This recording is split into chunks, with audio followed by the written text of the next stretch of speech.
Labadiena, šią žiemišką kovo mėnesio dieną sveikinamės su ištikimiausiais pokalbio klausytojais, kaip visada iš Tauragės krašto muziejaus Santaka, kur šiandien kalbamės su Šiaurės Lietuvos fotomenininkų asociacijos nariais Liucija Karalienė, Stanislavu Bagdonavičium ir Jonu Staseliu. Sveiki, kolegos. Labas. Sveiki.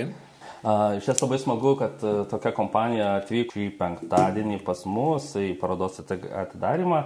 Tai pirmiausia, turiu keletą klausimų Liucijai, kadangi tu esi visos asociacijos vedlė, tai aš labai norėčiau tavęs paklausti, kaip sekėsi, kaip ta paroda atsirado, tikriausiai tu buvo jos iniciatorė, ar ne? Ir kaip sekėsi atrinkinėti darbus, nes paroda iš tiesų didelė ir darbai tikrai yra įvairūs ir tikiu didelė dalis buvo padėta iš šoną. Tai gal truputį gali atskleisti užkulisių. Užkulisių iš tikrųjų nelabai buvo, kadangi tai buvo metinė paroda.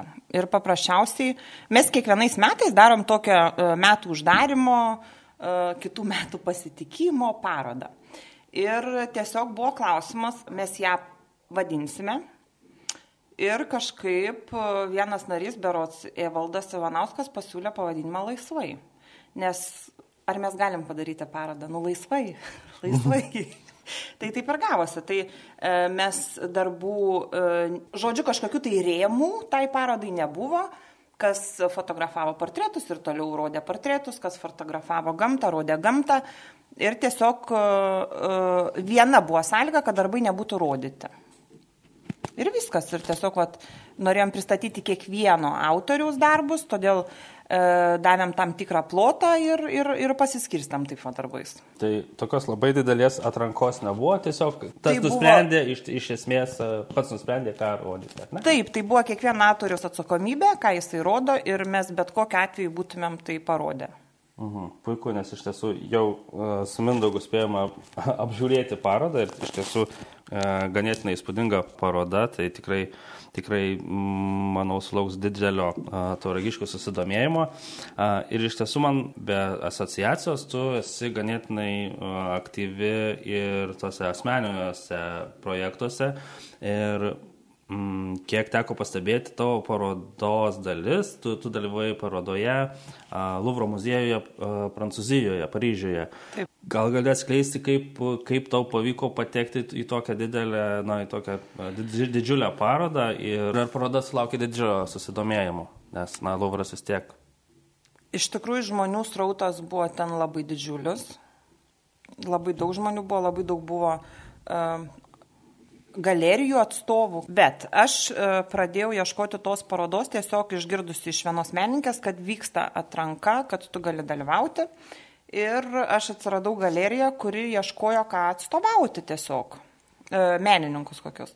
Aš nusinčiau savo darbus ir jie pasakė, kad mano darbai yra geri ir tinkami tai parodai ir Prancūzijos galerija mane pristatė kaip autorių. Ir tiesiog man buvo duotas irgi plotas darbų, tai čia maždaug vyko kaip Art Vilnius pas mus. Tai tik vieta, aišku, geresnė negu čia Lietuvoje, bet... Negu Tauragiai? Ne. Tai man buvo iš tikrųjų, aš išsiunčiau tos darbus ir aš nesitikėjau, aš išsiunčiau ir užmiršau. Bet kai atėjo, kad aš galiu dalyvauti, kad jiem patiko mano darbai, tai man buvo labai toks didžiulis komplimentas ir sudalyvavau. O tokios techniniai dalykai, ar jie patys spausdinosi fotografijas, ar reikėjo siųsti? Ne, aš visas fotografijas siunčiau ir iš tikrųjų aš nežinau, kažkaip, šiaip turėjo visko pasirūpinti galerija, bet aš nežinau, ar čia dėl to, kad aš skaitau iš vis, kad mūsų menininkai yra aukšto lygio menininkai. Ir kai aš nuvažiavau, dar buvo kabinimo darbai atliekami, tai aš paprašiau, kad mano darbus perkabintų. Nes man nepatiko, kaip jie atrodė. Ir, tiesiog aš pati stovėjau ir liepiau tą darbą. Čia kabinta, čia. Tai pavyko parduoti ką nors? Pavyko parduoti 4 darbus. Nesakysiu, už kiek jie buvo parduoti, bet pavyko. Ir iš tikrųjų labai gavau atgalinį tą ryšį. Susipažinau su kita galerija, ta kita galerija pasiūlė mano darbus vėl eksponuoti kitoj parodoj, tai aš jau šiemet dalyvavau kitoj parodoj irgi į Paryžių išsiunčiau darbus ir pati važiavau Paryžių. Tai dabar jie bus vėl eksponuojami kitoj parodoj Paryžyje. Tai matyti teks kraustytis tenai, aš nežinau, bet man ten patinka ir aš matau, kad mano darbus taip pat priema. Na, iš tiesų labai smagu, kad priėmus vieną gerą sprendimą gavosi, palypėję iš tiesų karjeros laiptais ganėtinai smarkiai. Ir iš tikrųjų pasakysiu, kaip atsitiko dar. Žodžiu, aš grįžau iš Paryžiaus praeitais metais ir aš išskridau iš karto į Frankfurtą, į Vokietiją. Ir aš ten būdama gavau laišką, kad aš esu apdovanota Italijoje apdovanojimu. Ir aš galvojau, ir jie prašė atsiųsti pilnos rezoliucijos darbą savo, ten taip ir anaip, ir aš pasiskambinau namo, sakau, klausykit, jūs pasigūglinkit, kas čia per žmogus man rašo, nes sakau, man atrodo, kad čia kažkokia apgaulė, kažkoks bajeris ir taip toliau. Ir pasirodo, iš tikrųjų, tai buvo Italijos žmogus, kuris ruošė apdovanojimus ir aš iš tikrųjų gavau tą apdovanojimą ir man atsiuntė jį paštu, įtraukė mano knygą į 2022 konceptualusis menas ir aš galvoju, vat ir gražu. Žinai, tave iš tiesų ganėtinai ima užsienio galerijos ar ne kuratoriai. Kaip manai, ar Lietuvoje yra kažkoks atitekmuo tokių konkursų, meno rinkos, gal galėsiu truputį, gal Jonas pasisakyti to klausimo, kaip su kūrėjų ieškojimu Lietuvoje? Aš iš vis nežinau, kaip Jonas man pritars ar nepritars, bet aš manau, kad Lietuvoje nėra kultūros, meno, kaip pasakyti, meno pirkimo, pardavimo, laikymo, nes Amerikoje, pavyzdžiui, jie visas sienas nusikabinę meno kūriniais. Pas mus to nėra, arba tu turi būti labai, kaip pasakyti, besidomintis tuo menu ir tada pirkti, bet pas mus ir tos kainos nėra labai aukštos iš tikrųjų. O ten ta kultūra pirkimo, jie tiesiog nusiperka savo, nes jiem yra gražu. Jie gali savo nusipirkti. O pas mus aš nežinau, kažkaip gal ar tradicijų tokių nėra. Ir aš tai iš vis galvoju, ar apsimoka jaunam, pavyzdžiui, autoriui, kuris gali investuoti į savo kūrybą, ar apsimoka daryti parodas čia Lietuvoje, savo saviem, ar jam labiau apsimokėtų išvažiuoti kažkur kitur.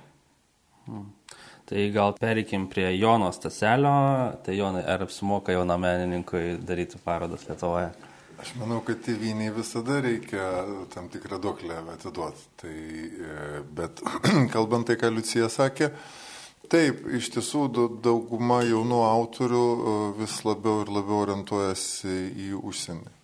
Ir tai yra bent kol kas natūralu, nes nėra, kaip Stanislavas sakė ir Liucija, nėra įpročio mūsųse kolekcionuoti fotografijų, pirkti jas interjerams ar panašiai. Tai yra turbūt palikimas dar to tokio sovietmečio šiek tiek mąstymo ir veikimo. Jis keičiasi.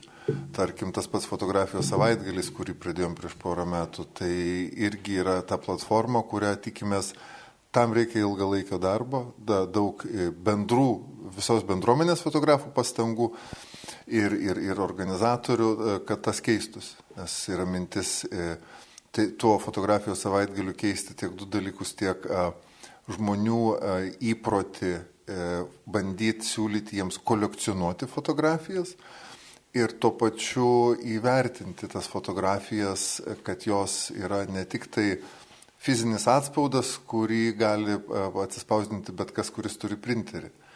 Čia yra toks požiūrio klausimas ir mūsųse jis galbūt čia taip kaip panašiai, kadangi mes esam krepšinio šalis ir fotografijos šalis, tai turbūt kaip visi žino apie krepšinį, taip visi žino apie fotografiją ir tas vertinimas tampa toks sudėtingas.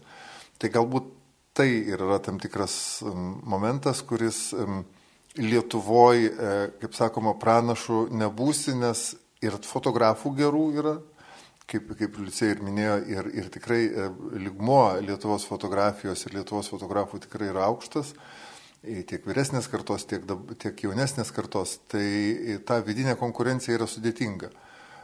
Šalis maža, erdvių mažai, finansinių galimybių mes, lyginant su Amerika, mes truputėlį gyvenam skirtingoj kultūriniai finansiniai konstitucijai, sakykime.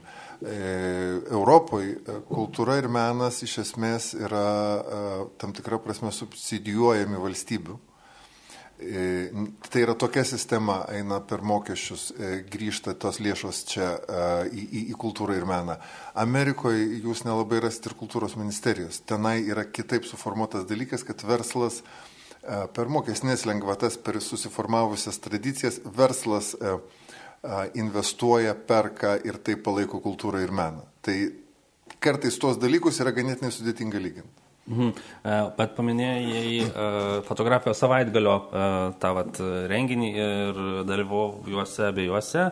Ir kaip iš organizatorių perspektyvos, ar pasimatė šioks toks įdirbis, ar žmonių susidomėjimas lyginant pirmąjį renginį ir antrąjį?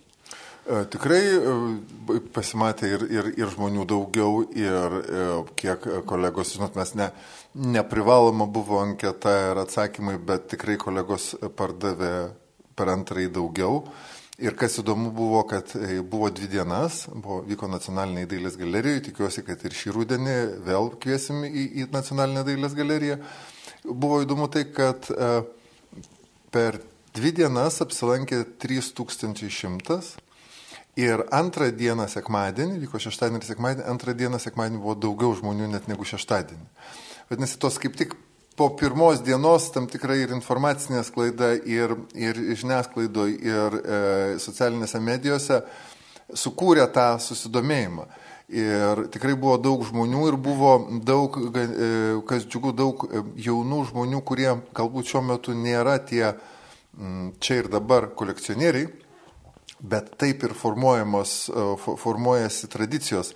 Nes mūsų mintis, viena iš minčių yra tai, kad žmonės pradėtų galvoti kolekcionuoti fotografijų atspaudus, nebūtinai juos pirkti tik tai interjerams, bet tarkim jūs atvyksta pas jūs svečias, kad ir iš kažkokios užsienio šalies ar dar kažkur, ir jūs galite parodyti, kad aš turiu fotografijų kolekciją, savo fotografijų kolekciją, kuri tvarkingai sudėta, taip kaip ir priklauso archyviniam atspaudam laikyti.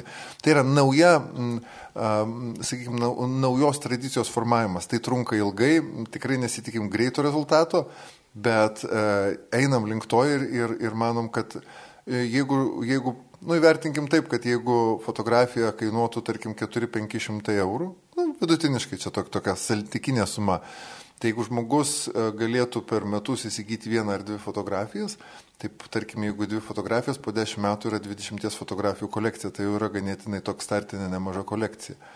Ir aš kalbėjau su vienu verslininku, kuris šiek tiek ir pats fotografuojantis. Tai ką jis pasakė, kaip vakaruose, tarkim, kad žmonės tie, kurie turi automobilius, kurių kainos per kelius šimtus tūkstančių, tai tie žmonės minimaliai, tam socialiniam lygmenį minimaliai tokiai sumai turėtų meno ir turi meno kūrinių savo namuose tokią sumą. Tai jeigu verslas orientuosis ne tik tai į prabangos rodymą, o rodymą į tam tikrus vertybės, kurios dažnai atsiskleidžia ir per meno kūrinius, tai mes turėsim pokytį Lietuvoje. Labai smagu, kad su dideliu trenksmu grįžote į individualią kūrybą, pristatydama savo parodą Kaukių balius. Šita paroda tikrai didžiulė, tikrai dideli archyvai, jie yra, turbūt papasakosit apie juos pats ir tikrai vilėmės Tauragėje parodyti šią parodą, jeigu sutiksite. Būtinai. Nes dabar truputį yra tokių planų padidinti erdves, neapsiriboti vien fotografijos galeriją, o įsirengti su profesionaliu apšvietimu galerinę patalpą ir vilėmės, kad kitais metais tikrai galėsim ją išeksponuoti Tauragėje ir gal prieš tai galėtume truputį užvesti ant kelio apie ką paroda ir papasakoti apie tai tauragiškiams. Jo, paroda iš esmės jinai yra apie pirmąjį mūsų nepriklausomybės 10-metį per grožio konkursų prizmę. Paroda yra apie laikmetį. Visos fotografijos yra sukurtos 92-2000 metais. Ir per tos grožio konkursus, per jų užkulisius, kontekstus, aplinkas bandau atskleisti laikmetį. Ir vertinant iš grįžtamojo ryšio, Tai kiek aš suprantu pavyko, nes buvo žmonių, kurie pažiūrėjo parodą, ne vienas netgi žmogus, kurie pažiūrėjo parodą, sakė, kad jinai juos grąžino į tą laikmetį ir priminė dalykus, to laikmečio dalykus, su kuriais jie susidūrė, kame jie gyveno, kurie net visiškai nesusiję su grožio konkursu. Ir tai ir buvo mintis, nes, tarkim, parodoj, kai atvažiuosime į Tauragės, nematysite po fotografijom nei vardų, nei pavardžių, nei metų.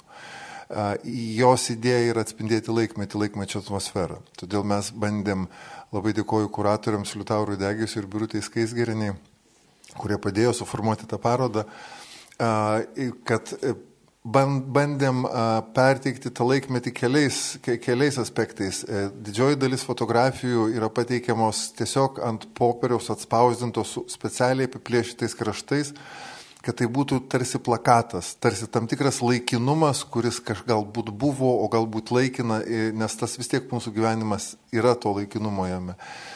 Ir ta mintis perduoti laikmetį, jinai transformuojasi labai įvairiai, tarkim, galiu tokį vieną įdomų momentą, susitikau bičiulį, kuris tais laikais dirbo vadovybės apsaugos departamente, tai yra žmonės, kurie saugojo šalies vadovus. Ir jis pasakė, susitikus, su Hebra buvom nuėję pažiūrėti tavo parodos. Aš supratau, kas tai yra Hebra, tai yra tie žmonės, kurie stovėjo prie vadovų ir saugojo ir sakė, žinai, pažiūrėjom, prisiminėm laikmetį, prisiminėm, kaip pradėjom, kaip pačioj pradžioj dar visi rinkdavomės apsirengę, kaip kas, kokiu megstiniu, kokiais džinsais. Ir sako, paskui prisiminėm 93 metais vadovo jų departamento įsiųstą rekomendaciją, kad vyrai, kai dėvite juodus kostiumus, nedėvėkite baltų kojinių. Tai tokių visų, labai kiekvienas atranda savo tos, tas ir yra džiaugsmas, kad kiekvienas atranda savo požiūrį, savo kampą ir savo prisiminimus. Tai dabar paroda yra Antazavės dvare, netrukus jinai grįž trumpam į Vilnių, pakviestas esu, yra 30-oji Pelenės paroda Litexpo rūmuose. O paskui yra ir numatyta jau Mažeikiai, Klaipėda, Telšiai domisi, Pasvalys, Raseiniai.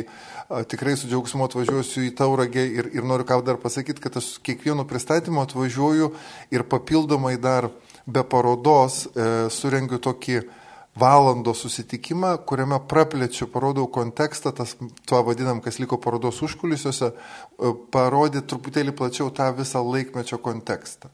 Ne tai, kad kažkas netilpo, bet tai, kas kontekstualizuoja labiau tą laikmetį, nes ypač, tarkim, jauniem žmonėm, kurie nebuvo, kurie nematė, vien tik tai iš parodos yra gana sudėtinga apčiopti tai.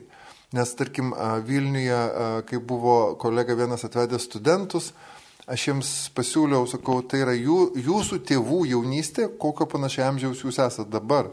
Ir sakau, per tą parodą pabandykit prakalbinti savo tėvus, kad jie papasakotų apie tą savo jaunystę, nebūtinai apie tos grožio konkursus, bet tiesiog apie tą savo jaunystę, jų prisiminimus.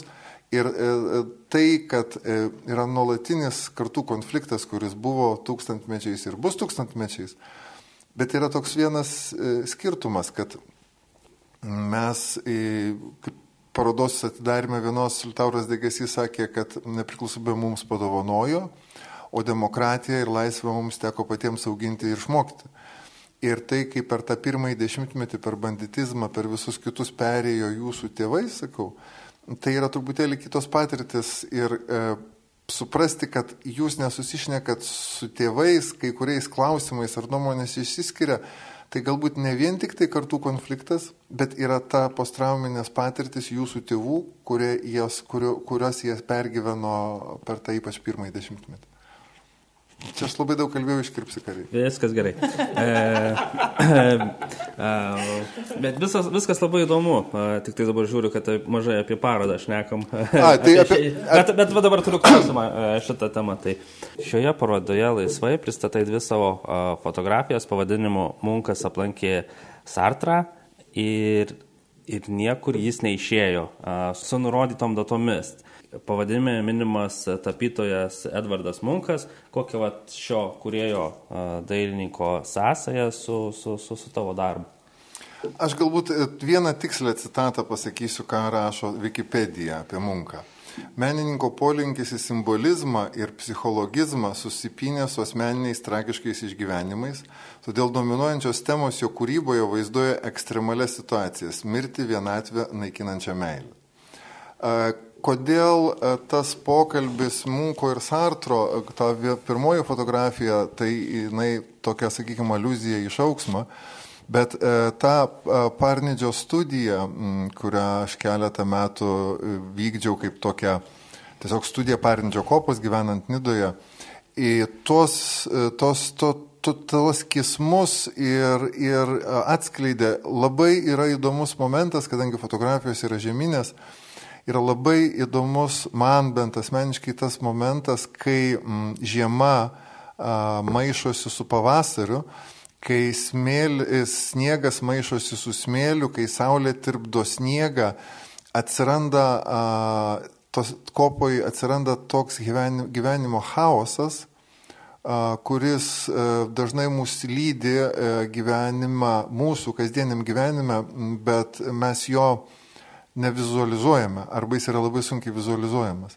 Arba kažkokie šauksmai, arba kažkokie kiti dalykai, tam tikrai labai įdomus simboliai veriasi. Galiu pasakyti, ne šitose fotografijose, bet kitose fotografijose yra toks momentas, kai ant smėlio yra pasnigta sniego ir jis neuždengia pilnai. Čia aš buvau laimingas, kad buvo pora tokių žiemų, kai sniegas neuždengdavo pilnai. Pasnigdavo, tirpdavo, snigdavo, tirpdavo.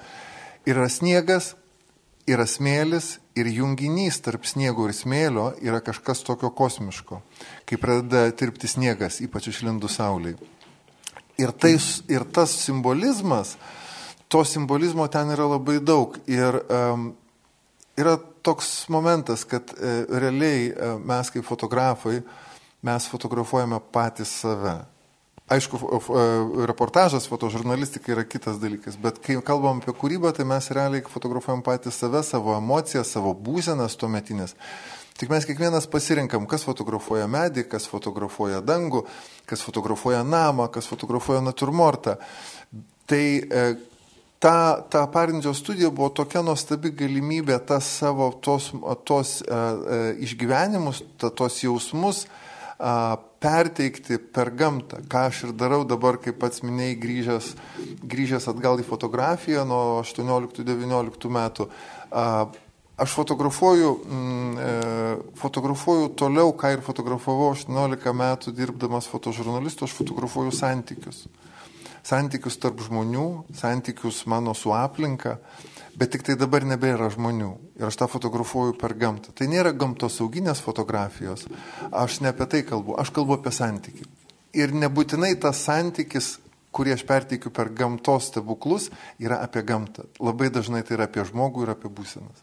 Tai čia ir yra tie du pašnekesiai, tos dvi fotografijos, ten skirtumas, man atrodo, kelios dienos tarp vienos ir kitos fotografijos, bet ta emocinė būsena ir tas santykis, todėl jos yra šalia viena kitos kaip dvi, nes jos man šnekasi tiek vizualiai tarpusavį, tiek mano būsenos tuo metu. Aš galiu įsiterpti. Vyko mano atidarimas ir aš stoviu, atsimenu, ir prieina vienas žmogus prie manęs ir sako, bet čia jūs fotografavot apie save. Ir tu žinok, aš stoviu prieš visus žmonės ir aš pradedu bliauti. Nes jisai vienintelis žmogus iš visų priejo ir sako, jūs čia sako apie save ir aš nebegalėjau nieko pasakyti absoliučiai. Bet kai aš verkiau tada atsistojus prieš visus, nes iš tikrųjų tam buvo apie liūdnus gyvenimo įvykius, nei vienas fotografas nepadarė mano verkiančios nuotraukos. Nei vienas. Manęs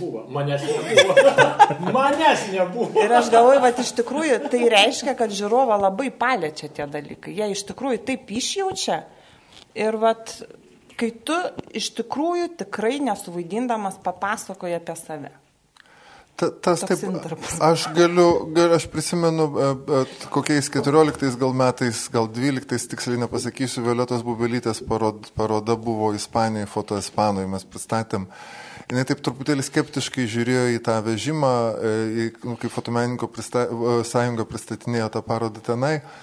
Bet kai susirinkus prieš atidarimą dienos metu susirinko žurnalistai ir kuratoriai ir jie pradėjo klausinėti apie parodą ir pradėjo klausinėti ne apie kūną, o apie ją, ir kai jie pajuto, jinai sakė, aš buvau nustebus tuo, kad jie pajuto ir ypač kuratorius pagrindinis visos Foto Ispanos pradiniam pristatyme pakalbėjo tai, apie ką iš tiesų yra ta paroda, kad tai yra ne apie moters kūną paroda ir ta visa idėja.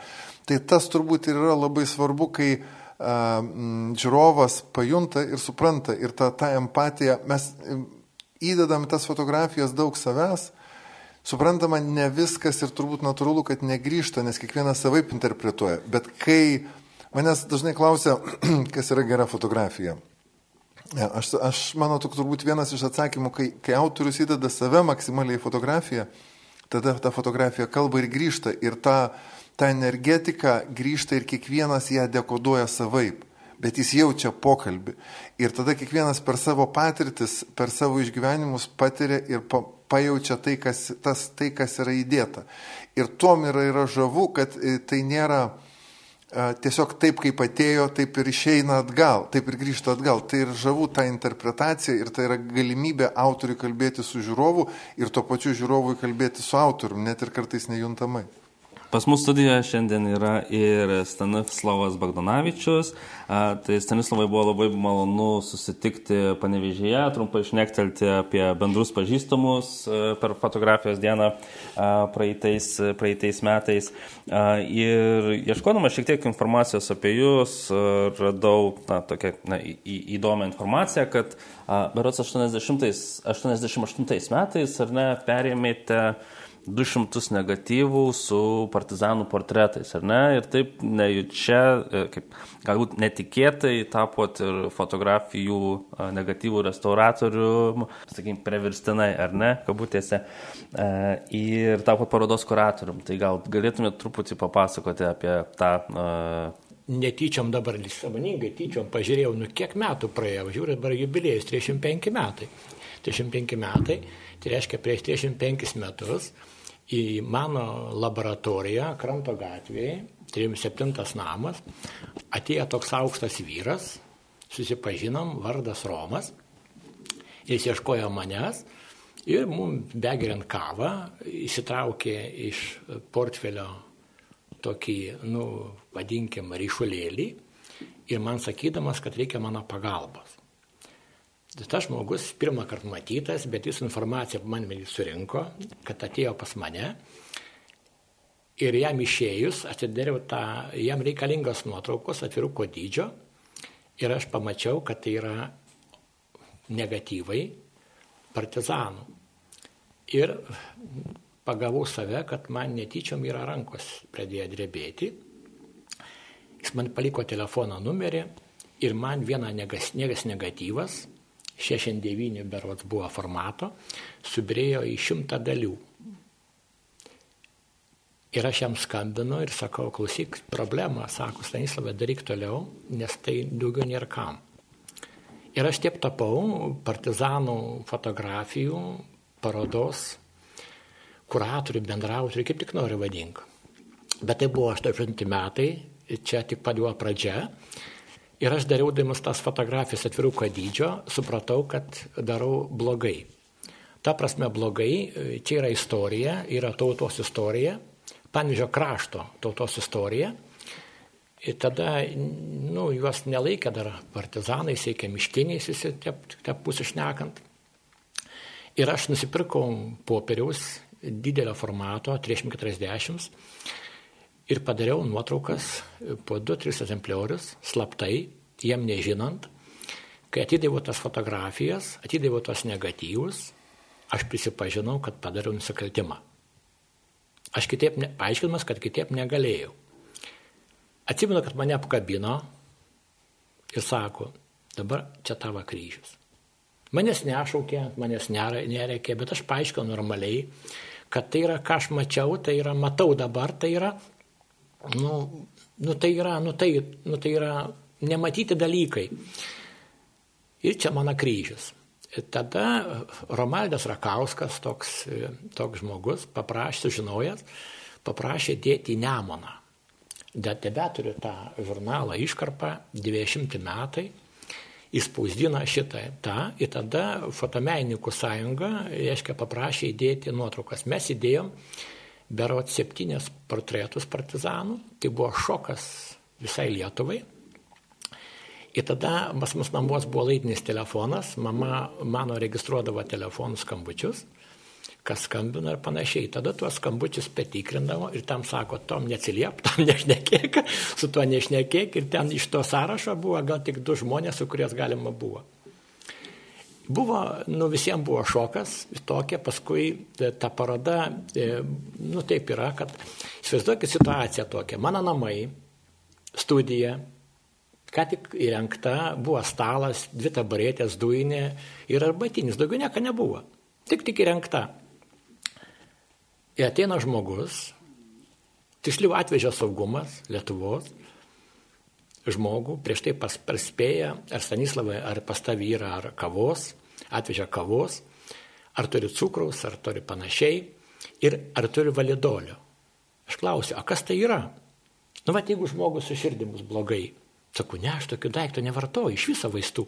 Man duoda validolio nuo širdies, ateina žmogus, žilais plaukais, aukštas, gražus, bet akis tokios keistos ir patikrina į savo ranką, ar užrakintos durys. Patikrina. Paskui supranti, kad tai žmogus išduot, atsėdėjęs lageriuose, paskelbta mirties bausmė, Stalinas numirė, bausmė nevykdyta, 25 metai ir paskui per Latviją grįžo Lietuvą nelegaliai. Patikrino, kadangi draugai išdavinėja vieni kitus, į nieko nepasitikė, ateina, patikrino, aš nuklojau grindis fotografijom 2 eilėm, atsiklaupė ir garsiai tėve mūsų ir meldžiasi. Man tai buvo toks, kaip šokas, panašiai, paima pirmą fotografiją ir ten jo braulis. Ir aš nešu kavą, nešu validolį, vienu žodžiu, neturėjau tokio patirties. Ir supratau, kad istorija čia yra dabar. Nieko dabar. Ir čia toks variantai yra. Paskui man teko ir bendrauti su tuo partizanu, kuris nuotrauko yra. Ir daug buvo visko. Netgi radau tas moteris, kuriom neįvyko vestuvės, nes kunigas į mišką netvažiavo. Ir jų jaunikiai yra, ir jie neaišku, kur pakasti. Ir ta situacija, kai jos mane apspito parodoje ir stovi ir man dėkoja, verkia visi. Ir tai yra tokia, užtaisas toks gyvenimo. Ir ateina žmogus man snukę daužyti, nes jo dėdė yra partizanų provokatorius. Ir jis yra nuotraukose. Ir man vyrai pastato sargybą. Buvo ir taip. Buvo visko. Per tiek metų buvo visko. Ir ta paroda važiavo į Ameriką. Lagaminuose važiavo, kunigas vežė, vienuolė vežė. Ir Elgimantas Kezys, amžinatelis ekskunigas, tą parodą organizavo. Ir tą parodą paprašė Landsbergio Hebra, vadinkim, profesoriaus, Seime pakabinti. Buvo Seime jinai pakabinta ir Seime ją pavogė. Juokas juokais, bet tokia tiesa. Aš ieškojau advokato, pavogė Seime parodą.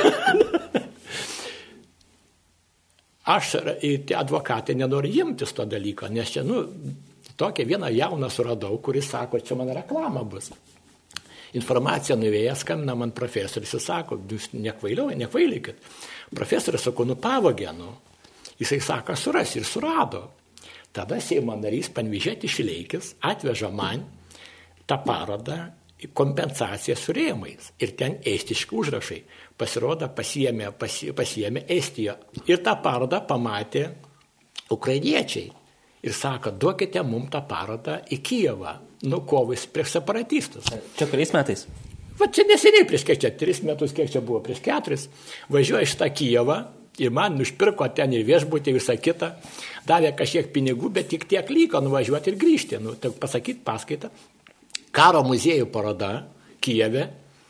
Ir ten, žinoma, Kijevas ten, prikrautas tas muziejus, visko, žinai, įveini tokia tačianka, stovi tikrų kulkosvaidžių, stovi tokie 2 muležiniai, tikras viskas, tik tai pragręžtas kilutė, kad nebūtų, gal ten išaudytų, kad ten nieks nepragręžia to kulkosvaidžio, bet viskas, tokia, sovietmetis toks liko, kaip sakė, aš juokauju, mes nuvėjom, juos palikom ir nieko ten nuo sovietmečio neįsiskiria. Ir jiems buvo komanda, kažkoks ministras, kad čia ta paroda turi kabėti. Ir jie neturi dėti eksponatų, lubos aukštos, pripirka tokios gelumbės, žalios tokios, ir viską uždengė, visą tą sieną uždengė, nes čia turi paroda kabėti. Ir kaba ta paroda, ir tokia. Ir man davė mikrofoną, kaip čia dabar, aš kalbu tokia, žinai, pasirodo visai Ukrainai kalbu radiją. Ir ateinu aš ten prezidentūrai, sargybinis man sako, klausykit, čiagi jūs, aš jūs pažįstu. Ir mane praleidžia, netikrindamas nieko. Ir taip visur, kur tik eini, nes ten tokia reklama. Grybauskaitė prezidentė duoda šitą interviu sveikina, tada duoda Linkevičius ministras ir mano reklamą eina parodos. Ir tokia, visa Ukraina tuo gyvena.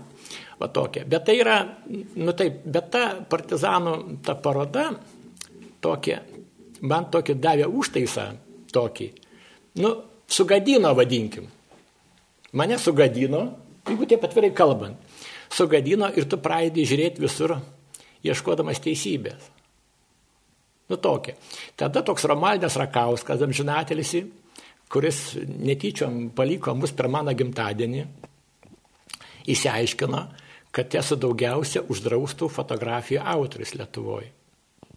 Ir sakau, Romui, sako, aš viską patikrinus, ne veltui baigė žurnalistiką, kaip Jonas, patikrinu ir sako, tikrai. Tada man reikėjo aiškytis prieš kažkokius ten Lenkus ir kitus ten užsieniečius, kad kas tas yra baisus žmogus, čia esu aš, kuris uždraustas ir visa paroda inkorporė moterų kalėjimas Panevėžyje yra uždrausta. Vienintelis atvejis Lietuvoje, kai visa paroda uždrausta yra. Ir to leit nereikia. Ir šiandien meras vėl išrinktas Panevėžio, mano geras bičiulis, Sąjūdžio žmogus. Tai jis yra, aš jį pripažina, kad jis man irgi uždraudžia. Nieks nieko nauja. Visos kiek valdžių buvo Panevėžy, tiek mane ir draudė. Bet įdomiausia tuo, kad aš skambinu tokiam komunistų partijos paskutiniam sekretoriui Panevėžiui, Bečeliui, klausdamas. Vis tiek mes pažįstam jau viens kitą gerai. Klausdamas, Juozai, ar tavo giminiai nebuvo partizanų? Baig, Stanislavai sako, pas mane visi komunistai. O kodėl tu klausi? Ai, sako, čia tokį partizaną radau, tokia pavardė, labai reta pavardė Bečelis. Bet aš jam negalėjau prisipažinti, kad tai yra tas provokatorius, kuris savo rankom vadus nušovė ir kurį sužeistą gripuojantį žmogų sudaužė ir atvežė, kažkur reikia rodymą, atvežė Panevėžio saugumį. Tai va čia tie dalykai yra. Ir jis yra paskelbtas mirties nuosprendis jam, bet nebuvo kam tą mirties nuosprendį įvykdyti. Iššoviniai jam yra padėti. Vieną iš to šovinių man padovanojo. Būtent nebuvo kas nušauna. Ir tu esi tos istorijos dalis. Ir ta partizanų paroda tiesiog, istorija čia pat prie mūsų, žinai. Ir dabar toks yra žmogus, kuris ten 4 broliai buvo Kupiškiai. Ir vieni kitus keitė, pasmerkta šeima, arba Sibirą, arba taip. Ir viens kitą brolį keitė. Ir liko 4 brolis gyvas, visi 3 nušauti. Ir tas Kupiškėnui, tam žmogui, aš duodu žodį, kad Kupiškį parodą padarysiu. Nes visą laiką banditėliu. Jis miršta ir aš apgaunu kunigą, tą miesto merą Kupiškio, apgaunu ir padarau parodą. Bet įdomiausia die, kad abu giminės ir tas Kupiškio meras, tas partizanas, ir tu negali sakyti, bendra pavardžiai. Bet turėjo tokia tiesa, nuširpi tiesa, vienas brolis čia, kitas brolis čia, giminė, tokie, vieni komunistai, kiti ten tokie. Taip. Bet čia tokie... Turiu nutraukti, bet nes tikrai galime sėdėti čia iki pat ryto. Atvažiavo, man atrodo, Arvydas Šalkauskas. Aš jiems paskambinsiu, o jūs, matyti, turėsite jį nueiti pasitikti. Nes mes nežinom kelio. Mes technikai karalienė sako, jūs, žinok, čia... Jo, čia ne šiaip sau, žinai. Jūs jau atvažiavo, taip? Va, jų. Mes kitam esam pastate, tai jūsų tuo ateis pasitikti toks jaunuolis.